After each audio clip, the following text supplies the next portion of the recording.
Bonjour à tous et bienvenue sur un nouvel épisode de Nous Entrepreneurs. Aujourd'hui, je reçois Vivien Sixdenier, qui est le fondateur de Lio. Bonjour Vivien, C'est ça, bonjour Benjamin. bienvenue. Merci. Eh ben, écoute, avec plaisir. Est-ce que tu peux nous dire un petit peu qui tu es et avant de parler de ton entreprise, nous dire qu'est-ce qui t'a amené à créer cette entreprise?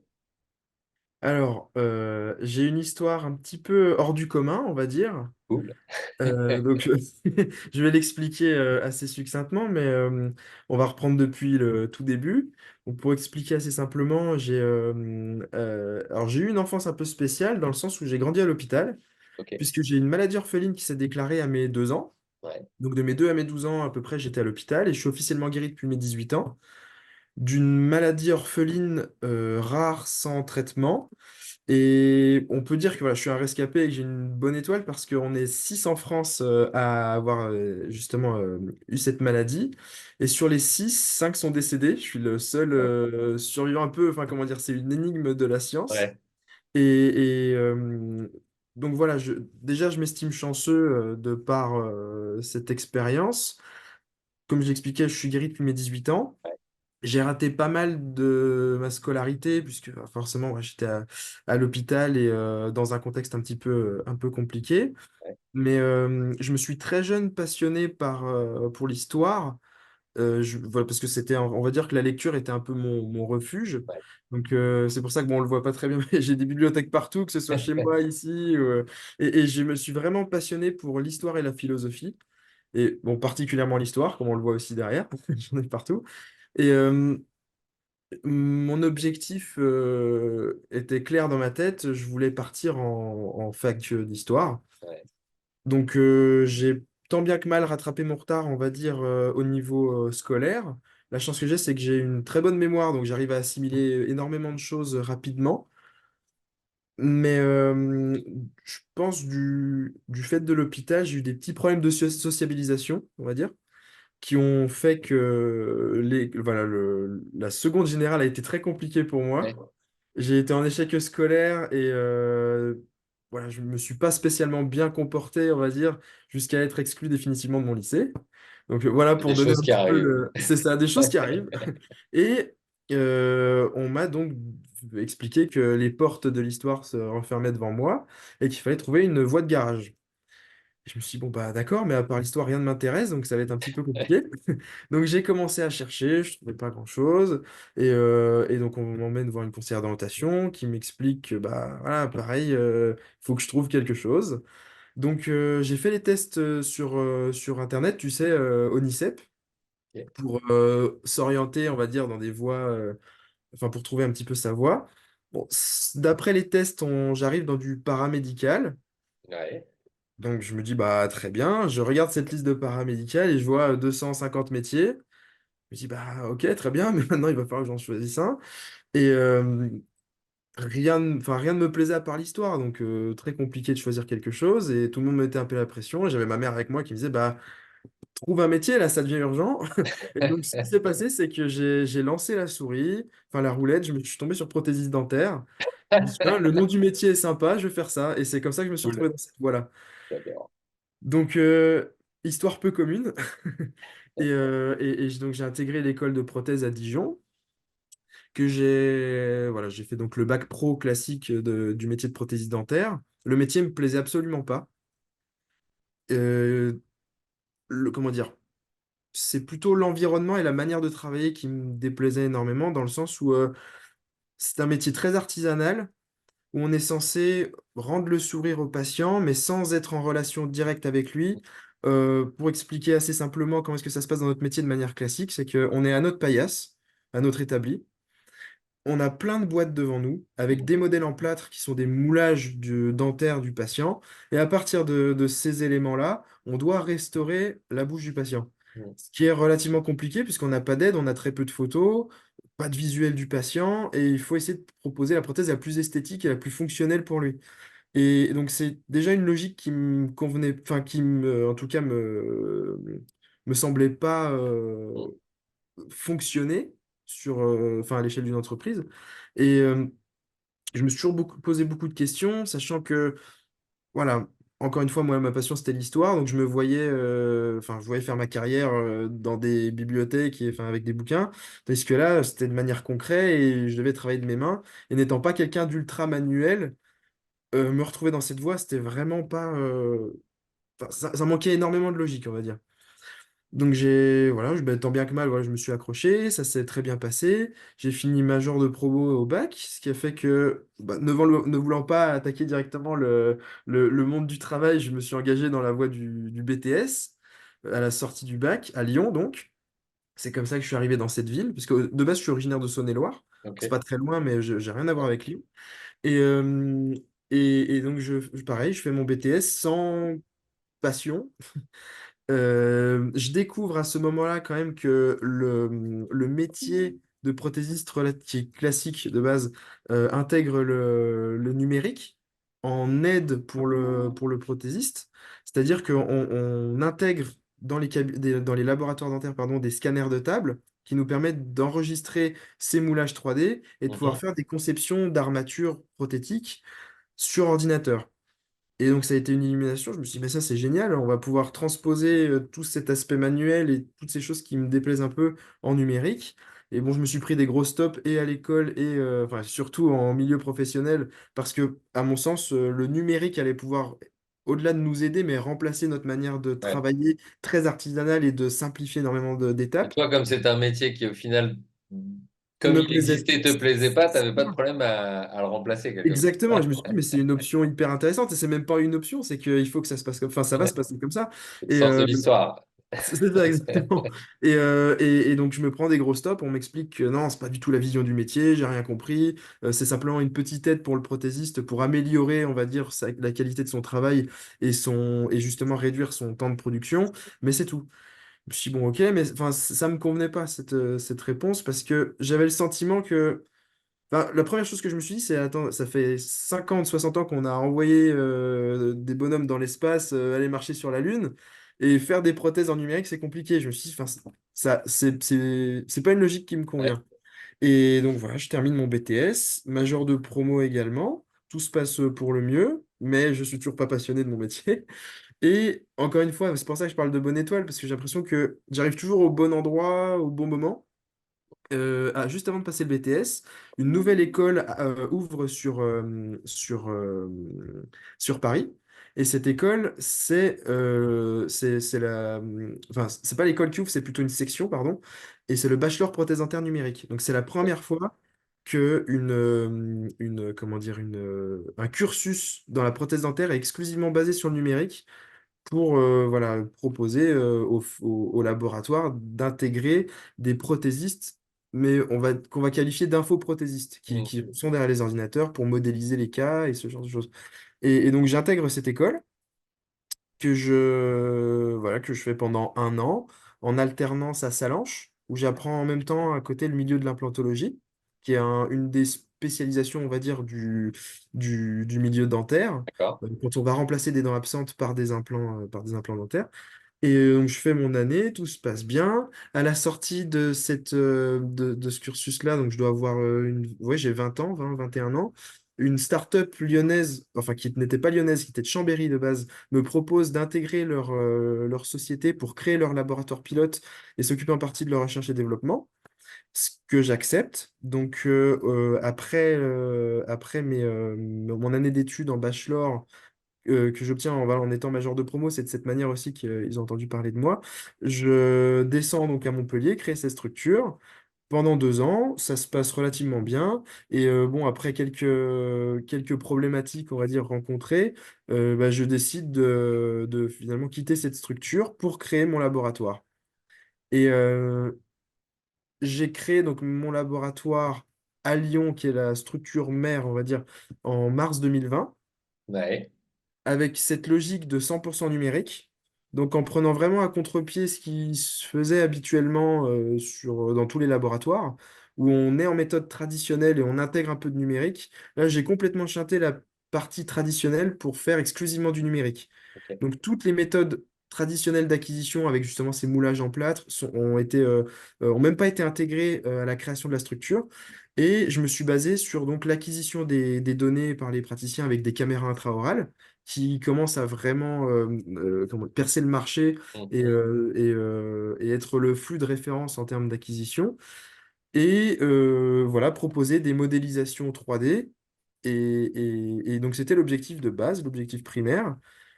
Et donc, maintenant, la structure a évolué.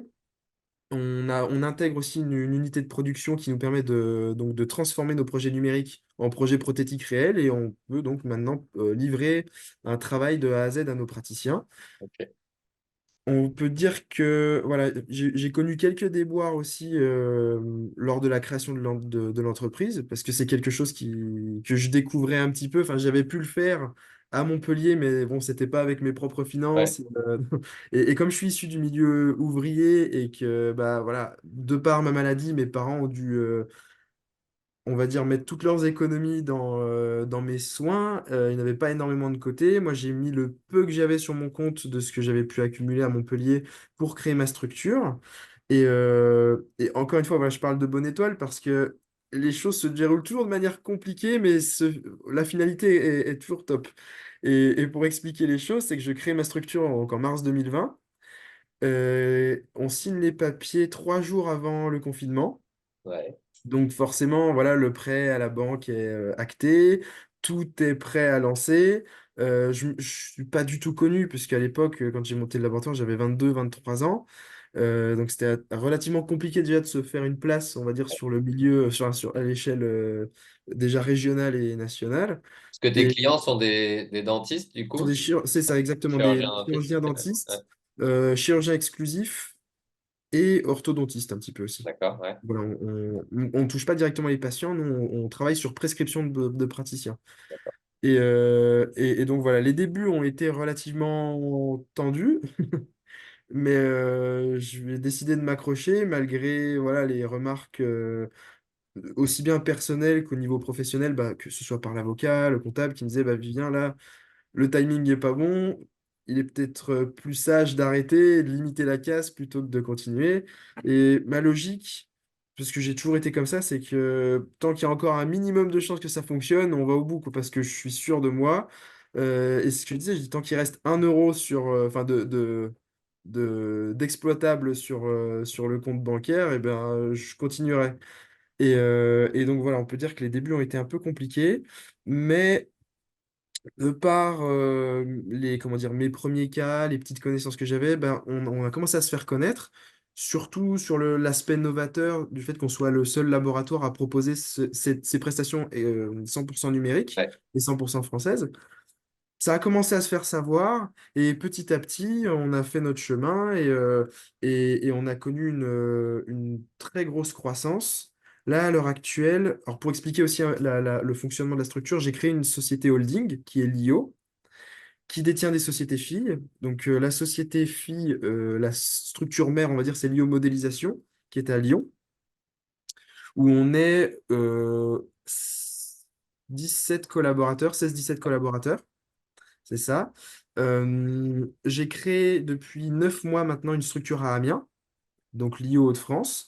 Et j'ai créé aussi en octobre, enfin, on va dire l'ouverture s'est faite en novembre, d'une structure à Nice, liée au Nice aussi, qui sont des laboratoires indépendants rattachés à la holding et gérés depuis Lyon. Excellent. Voilà, parce que j'ai fait développer mon logiciel Donc, c'est des métier. centres, quel est, pour un peu comprendre le modèle, c'est des centres qui produisent plus localement, on va dire, C'est enfin, ça. En fait, qui récupèrent et produisent. Par contre, ça n'est, entre guillemets, que des centres de production, c'est-à-dire que en la quelque sorte, c'est ça. direction est à Lyon pour... C'est ça. Donc, les cas sont réceptionnés à Lyon, ouais, modélisés à Lyon, et ensuite expédiés numériquement dans ces centres pour que la production soit faite sur place, et donc qu'elle soit proposée aux praticiens de proximité. Et top. donc, j'ai monté aussi une société de formation pour accompagner nos praticiens dans ces transformations. Et voilà, de fil en aiguille, on a commencé à se faire, enfin, on s'est fait connaître comme ça. Depuis, je suis devenu conférencier pour un consensus scientifique. Donc, j'interviens en France et à l'étranger pour parler des nouvelles techniques. Je me suis spécialisé aussi dans tout ce qui est traitement global des patients, en prenant en charge aussi l'aspect postural et enfin, vraiment le patient dans sa Ouais. globalité. Donc, c'est une des spécificités qui fait qu'on s'est fait connaître et c'est ce dont je vais souvent parler en conférence. Et on a développé avec un chirurgien maxillofacial aussi une nouvelle technique de chirurgie qui permet de réduire considérablement les temps de réalisation des prothèses et de toute la mise en place, on va dire, du plan de traitement, qui permet d'avoir la prothèse, on va dire, semi-définitive à la sortie de la chirurgie, ce qui prend en règle générale entre 6 mois et 1 an habituellement. Donc, on a développé aussi cette technique qui est intégrée dans des cursus de formation de société industrielle et de consensus scientifique, ce qui fait que je suis amené à maintenant être assez présent, on va dire, sur la sphère scientifique du dentaire et en plus, c'est quelque chose qui me plaît. Donc, j'ai dû organiser aussi mes structures, pour me libérer un maximum de temps et être aussi efficient, on va dire, sur les qualités techniques qu'on attend de moi pour la réalisation des cas, que sur les aspects conférences et donc gestion stratégique, de la globalité des sociétés. Et un des, comment dire, des vecteurs, enfin, voilà, ce qui a permis de casser le plafond de verre que j'ai pu connaître, ça a été de développer mon propre logiciel métier Mm. parce que ce qui existait sur le marché me convenait pas dans le sens où ça s'adressait à des laboratoires traditionnels. Et moi, de par mon flux et du process qui a été mis en place dans ma structure, je m'y retrouvais pas. J'ai testé énormément de RP, de systèmes de ce type-là, Ouais. mais je trouvais pas mon bonheur. Donc, pareil, encore pareil, enfin, le biais de rencontres, je me suis entendu avec des informaticiens et j'ai employé 8 informaticiens qui m'ont développé mon serveur en interne et tout mon logiciel métier qui me permet de gérer à la fois la gestion des commandes, la gestion enfin, des outils RH, euh, comment dire, la gestion, le pilotage de mes sociétés à distance. J'ai également intégré un système de paiement en ligne. Enfin, vraiment tout pour me Wow. faciliter la vie au maximum et éviter de me polluer, on va dire, mon temps par des actions qui peuvent être traitées numériquement et de manière automatique parce que certaines de ces tâches, justement, intègrent de l'intelligence artificielle qui me permettent de vraiment me libérer au maximum sur tous ces aspects et managériels, on va dire, et entrepreneurial que je maîtrise pas forcément de bout en bout, et justement sur la gestion du temps aussi qui est de plus en plus compliquée, je trouve, plus la société avance et plus mon temps coûte cher, on va dire. Et là, l'objectif, ça a été vraiment de rationaliser tout ça au maximum pour, euh, pour me libérer du temps, aussi bien pour la gestion de mes cas que la vision stratégique globale de la boîte et justement aussi pour mes conférences qui nous font connaître en France et à l'étranger. Waouh. Donc Je suis voilà, un peu. Merci. J'interviens beaucoup plus en général dans les interviews. Là, j'ai bu ce fil-là qui est passionnant. Ça je parle m'a. beaucoup en plus, donc ça Ah, et peut... c'est hyper intéressant parce que il y a des parallèles à un moment sur à quel point est-ce que. Alors, tu parles beaucoup de chance et en même temps, on sent que tu as, t'as, t'as une vision, en tout cas, tu sais où tu vas et tu crois en ta chance et du coup, tu la provoques, évidemment. La chance, c'est souvent une rencontre d'opportunités, effectivement. Parfois, elle passe pas, mais n'empêche qu'il faut savoir les saisir, il faut les voir passer, etc. Donc, tu parlais du bachelor, tu parlais de rencontrer des personnes, etc. Bon, c'est quand même que ce qu'on appelle le système d'activation réticulaire était bien activé, c'est-à-dire que les filtres fonctionnaient bien pour croiser ces opportunités-là. Et puis, ouais, on est enfin dans les tout début 2024 et là où tout ce que tu as mis en place et la maturité entrepreneuriale est impressionnante. Donc, top, bravo. Gentil. Aujourd'hui, du coup, vos clients, donc c'est des chirurgiens dentistes un peu partout en France Et à l'étranger aussi, tout et à à fait. l'étranger déjà. Ok, génial, top. Et donc vous, si je comprends bien, votre unicité, donc vous êtes 100% au niveau avec un processus digital, C'est ça. autant pour créer que pour fabriquer. Du coup, derrière, il y a tout un processus complet quelque part à destination des chirurgiens dentistes, c'est ça. C'est ça. Ok. Quelle est ton ambition avec ton entreprise? Bah, étonnamment, comment dire? j'ai pas spécialement d'ambition. Ouais, Je suis plutôt à l'affût, on va dire, des opportunités et je prends les choses comme elles viennent, puisque de base, mon objectif, pour expliquer très simplement pourquoi aussi j'ai monté une société, c'est que je me retrouvais pas dans ce milieu qui me convenait pas, donc je me suis dit, autant essayer de modeler un peu ce métier à mon image et à ce qui me fera vraiment apprécier tout ça, parce que là maintenant je vis vraiment les choses avec passion, j'adore mon métier, je ferai absolument rien d'autre. Et donc, c'est voilà, c'est en partie pour ça que je me suis lancé dans l'entrepreneuriat. Et aussi, puisque j'ai un vrai problème, je pense, avec l'autorité. J'ai besoin de faire les c'est un choses un bon petit peu. driver pour un entrepreneur. c'est- voilà, j'ai besoin de faire les choses par moi-même, de pas me sentir bridé. J'adore prendre des risques. C'est quelque chose qui me motive au quotidien. Et je sais que comment dire, je pourrais jamais redevenir salarié, même si on le sait tous, voilà, être entrepreneur, ça demande des sacrifices assez conséquents, mais j'étais prêt à les faire de base. Je me sens à ma place, on va dire, dans le cosmos. Je suis au clair avec moi-même, je suis bien, ce qui fait que comment dire, j'ai pas ni l'envie de devenir ni ministre de la Santé, ni je m'en fiche. En fait, je veux juste m'amuser dans Ouais, tout ce que je fais. Et ça m'a, en fait, comment dire, mon objectif de base, c'était d'avoir une société pour me sentir libre, on va dire, et tranquille, enfin, avoir une tranquillité d'esprit à ne pas me dire, bon, bah voilà, je dois me lever le matin pour aller faire une tâche répétitive qui fait pas forcément sens, qui donc, comment dire, l'objectif de base est atteint. Et ouais. là, maintenant, c'est que des bonnes surprises finalement, où je me retrouve invité à des. Voilà, j'ai pu faire Action PME, où il y avait justement une partie du ministère. J'ai pu croiser Gabriel Attal, Elisabeth Borne. Enfin, je veux dire, c'est quelque chose que je pouvais même pas imaginer Ouais, ouais. encore. Enfin, il y a même 3 mois. Donc, c'est tout un. Comment dire? Je prends les choses comme elles viennent et j'adapte, on va dire, la route en fonction. Excellent, excellent.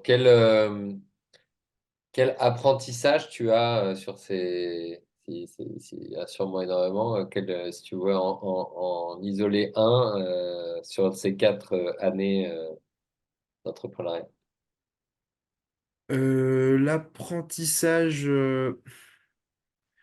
À retenir, enfin, en tout cas pour ma part, déjà une de mes grosses victoires, ça a été parce que je suis quelqu'un de très introverti, et donc maintenant voilà, j'ai la chance de faire des conférences, alors, sachant que c'est un métier de l'ombre un petit peu, donc ça m'a forcé vraiment au départ de pouvoir en faire, mais vraiment ma plus grande victoire et mon plus bel apprentissage, ça a été de pouvoir surmonter mes peurs, à savoir que voilà, moi, juste réciter une poésie devant 2 personnes, avant, j'étais en sueur. Parce que là, maintenant, j'arrive assez aisément à faire des conférences devant 500 personnes. Et voilà, c'est quelque chose que j'ai réussi à intégrer. Donc ça, c'est vraiment enfin, c'est ma plus grande victoire. Au-delà Ouais, de la réussite de mes structures, c'est vraiment ça. Et sinon, l'apprentissage, ça a été enfin, enfin, en tout cas, qui m'a le plus marqué, ça a été de sans cesse réajuster aussi mes limites, puisque bah voilà, étant issu du milieu ouvrier, moi, on m'a jamais expliqué ce que c'était qu'une entreprise, vraiment, enfin, d'un point de vue gestionnaire. Et comment dire? Voilà, de base, je me suis dit, bon, bah, c'est très bien, je vais faire 35 heures comme tout le monde. Après, je me rends compte que je peux en faire un peu plus, donc on va passer à 37h30. Puis au final, il n'y a rien de gênant à faire 37h30, on peut ouais, faire un peu plus. Puis au final, j'achète des machines comment dire, qui sont encore un petit peu archaïques, où on n'a pas de chargeur automatique et on a une production de nuit maintenant qui commence à avoir lieu, donc il faut trouver une solution. Donc pourquoi pas bah, acheter un lit et dormir sur place et se mettre des réveils toutes les 2 heures pour les lancer. Et au final, enfin, comment dire, ça apprend à repositionner quelque part sa limite, à se rendre compte qu'on n'est pas ce qu'on pense être. Ma- Alors, c'est pas une revanche on sur la vie, évolue peut-être aussi. c'est ça exactement, mais on m'a toujours fait un petit peu comprendre que de par mon histoire, je serais pas un déchet de la société, mais j'aurais toujours été un petit peu à la marge et le but, c'est juste d'essayer de se faire une petite place et fais ta vie comme ça. Et alors, c'est pas du tout, je fais pas ça ni par revanche, ni c'est juste que ça, je me sens profondément bien à cette place mais ça m'a appris aussi à mieux me connaître moi-même et comment dire, surtout me valoriser différemment. Ou voilà, je pense pas avoir d'ego, mais je suis relativement fier de tout ce qui se passe, d'avoir une équipe sensationnelle autour de moi qui me suit, et quelque part, j'apprends tous les jours en fait. Mm. Et c'est quoi ton prochain défi là avec ton entreprise? Eh bien, là, donc on a connu une croissance très très forte, puisque sur notre deuxième bilan, on a eu une croissance de 160%, un indice de croissance 160%. On a encore une très belle croissance cette année-là, puisque j'ai fait le bilan là, il y a 2 semaines. Et mon objectif là maintenant, ça va être de, comment dire, organiser le passage de la petite TPE à une société plus développée. Mm. Ce qui est en train de se passer à l'heure actuelle, c'est la création d'un vrai service administratif. Je vais lâcher tous ces aspects-là, RH, comment dire, enfin, tout ce qui est inhérent de base à la gestion d'une entreprise Tout ce qui est classique. en dessous, tu parlais, c'est rigolo, tout à l'heure tu disais je coûte trop cher. En fait, tu vaux trop cher pour faire certaines tâches qui sont pas forcément là où tu apportes C'est autant de ça. valeur qu'à d'autres qui t'empêchent potentiellement C'est de ça. faire là où tu apportes de la valeur, quoi. Exactement. Là, mon objectif, c'est de me focaliser sur ce qui est important pour la structure.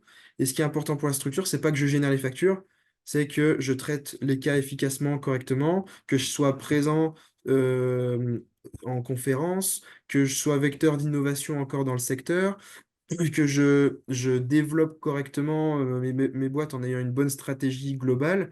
Donc, voilà, en fait, c'est ça, c'est que je me rends compte avant. Mon frein primaire, c'était l'argent. Là, maintenant que tout se déroule bien, qu'on a une trésorerie plus que correcte, que les banques peuvent nous suivre sans problème, mon vrai souci, ma vraie problématique, en fait, c'est la gestion de mon temps personnel. Et donc, un des premiers aspects, en fait, c'est pour ça que enfin, mon histoire personnelle et mon histoire professionnelle sont assez liées, dans le sens où, Tu quand veux j'étais dire que tu n'es qu'une seule et même personne, c'est ça? et c'est surtout que, tu vois, je m'étais promis quand j'étais petit sur mon lit d'hôpital que un jour j'allais rendre l'appareil à mes parents. Et donc là, j'ai eu la chance et l'opportunité de pouvoir recruter ma mère en tant qu'assistante sur ma structure, sur ma holding. Et elle m'accompagne au quotidien sur plutôt, on va dire, la bonne organisation entre ma vie professionnelle et ma vie personnelle. Elle Mm. est à la gestion de mon agenda, elle fait le relais avec mon assistante de Lyon et avec mon bras droit de Lyon, et tous s'organisent, on va dire, un peu autour de moi pour me faciliter la vie et pour essayer d'être le plus efficace possible sur toutes les tâches que j'ai réalisées au cours de la journée, quoi. Donc, Excellent. voilà, c'est pour ça que moi je suis hyper heureux parce que c'est quelque chose enfin, je me sens bien à ma place malgré les risques, les défis, voilà, du quotidien. J'ai pu emmener des personnes, on va dire, dans ce train-là qui sont maintenant, enfin, qui sont essentielles pour moi, que ce soit ma mère, que ce soit maintenant mon bras droit sur Lyon, qui est un ami très très proche, que voilà, mes associés aussi sur les structures de Amiens et Nice, et on fait vraiment partie maintenant d'une bulle tous ensemble où on forme une nouvelle famille et on s'amuse tous les jours en fait. Cool. Trop bien. J'adore. On a complètement explosé les compteurs de durée Ah, moyenne d'interview, pardon. mais c'est Comme je parle beaucoup, parfait. je suis Non, désolé. c'est passionnant, c'est top. Est-ce que tu as un sujet, un message, quelque chose qu'on n'a pas abordé et que sur lequel tu Non, voulais écoute, t'exprimer? je pense qu'on va peut-être libérer, on va peut-être libérer l'antenne.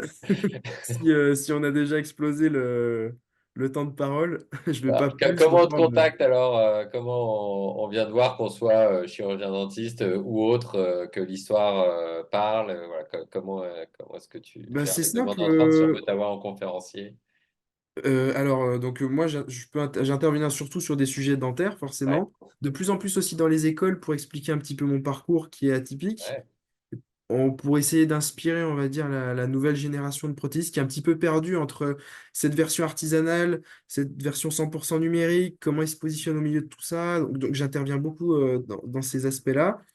J'interviens aussi un petit peu, comment dire, dans des cercles d'entrepreneurs, ce genre de choses aussi, ouais. pour expliquer ma vision et comment est-ce que j'ai fait fructifier, enfin, développer mes structures et comment j'arrive à trouver des leviers, on va dire, pour voilà, résoudre les problématiques et trouver des solutions. Donc, bah, après, moi, si vous voulez que j'intervienne dans différents cercles, il n'y a aucun problème, avec grand plaisir.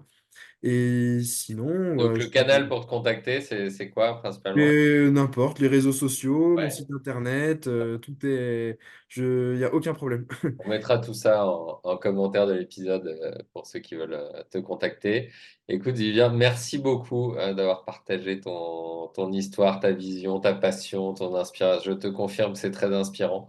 C'est Donc, gentil. merci beaucoup et puis à très bientôt sur un nouvel épisode de Nous Entrepreneurs. Ciao. À bientôt.